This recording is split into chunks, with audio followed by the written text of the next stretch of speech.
Hello guys, tara samahan nyo kung kumain sa Wendy's, Hamdan Street, Abu Dhabi. Bali, inavail ko lang kasi yung voucher na makikita nyo sa resibo ng Carrefour Supermarket. Ayan, meron siyang voucher, mas makakatipid kayo. At yung voucher na ngayon ay 16 dirhams and merong 2 burger and merong 1 cola and 1 small fries. At syempre may tissue ng Wendy's. Ayan, flex natin para naman sulit. At sinimulan ko na ngang buksan ang burger. Ayan, chicken burger yan na merong vegetable inside. Bali, 2 pieces chicken burger yan.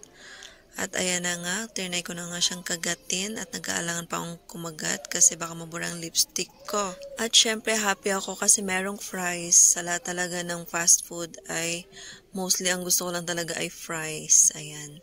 Kaya ano pa iniintay nyo? Bumili na kayo sa Carrefour at check nyo yung mga resibo nyo. Meron mga voucher sa likod, meron din mga KFC at ibang mga fast food restaurant para makatipid kayo. At ayan nga pala ang view ng dining area ng Wendy's, Hamdan Street, Abu Dhabi. Thank you so much for watching. Please heart and share. Bye!